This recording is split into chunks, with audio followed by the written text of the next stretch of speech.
Bonjour et bienvenue dans une nouvelle vidéo consacrée à la résolution de sujets bac. Ces sujets, vous les trouverez dans les annales des sujets SES sur le site ses.ac-versailles.fr. Aujourd'hui, nous traitons une partie 2 de l'épreuve composée notée sur 6 points sur le chapitre Quelles sont les sources et les défis de la croissance économique. Sujet France métropolitaine 2022. Taux de croissance du PIB en pourcentage et contribution à la croissance du PIB en points de pourcentage dans quelques pays 2010-2019. Il s'agit de la France, de la Corée du Sud et du Danemark. Question. Question 1. À l'aide du document, vous présenterez les sources de la croissance du Danemark en 2019 sur 2 points. Question 2. À l'aide des données du document et de vos connaissances, vous montrerez que l'accroissement de la productivité globale des facteurs est une source de croissance économique sur 4 points. Pour rappel, la partie 2 stipule: il est demandé au candidat de répondre aux questions en mobilisant ses connaissances acquises dans le cadre du programme et en adoptant une démarche méthodologique rigoureuse de collecte et de traitement de l'information. Proposition de réponse. Selon l'OCDE, au Danemark en 2019, le PIB a augmenté de 2,8% par rapport à 2018. Cette augmentation est due à la contribution du facteur travail, du facteur capital et de la productivité globale des facteurs, PGF. En effet, en 2018, le facteur travail a contribué à la croissance économique à hauteur de 0,9 points et le facteur capital a contribué à la croissance à hauteur de 0,5 points. Ainsi, la croissance du PIB danois est essentiellement tirée par la PGF pour 1,4 points, soit une contribution d'environ 50% à la croissance économique.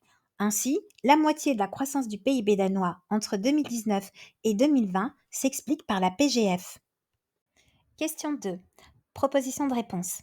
La productivité globale des facteurs PGF désigne l'efficacité des facteurs de production. On l'observe une fois que l'on a déduit du taux de croissance du PIB la contribution de chaque facteur à la croissance économique. Elle est ce qui reste, le résidu, qui n'est pas expliqué par l'évolution de la quantité de chacun des autres facteurs.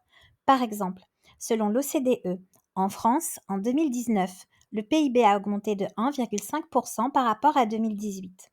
Cette hausse du PIB s'explique par la contribution du facteur capital à hauteur de 0,7 points, la contribution du facteur travail à hauteur de 0,7 points, la PGF contribuant pour 0,1 point.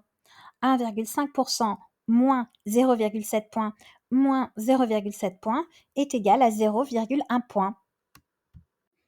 La PGF joue un rôle dans la croissance économique, c'est-à-dire l'augmentation soutenue pendant une période longue de la production d'un pays.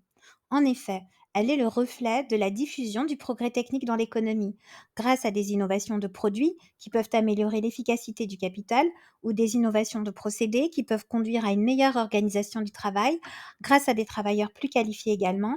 La hausse de la PGF permet une augmentation des quantités produites. Ainsi, sur le temps long, la croissance du Danemark est essentiellement due à l'augmentation de la PGF, où sa contribution est généralement majoritaire, avec une contribution de 2 tiers de la hausse du PIB en 2014 ou la moitié en 2019 par exemple. On peut également le constater en Corée du Sud, où 70% de la croissance en 2010 et la moitié en 2019 s'expliquent par la contribution de la PGF. En France, cela est moins le cas aujourd'hui, puisque la part de la PGF représente moins d'un dixième de la croissance du PIB. Ainsi, selon les pays, la part de la PGF dans la croissance du PIB est différente. Cette vidéo est à présent terminée et je vous retrouve très bientôt pour un nouveau sujet bac. Au revoir.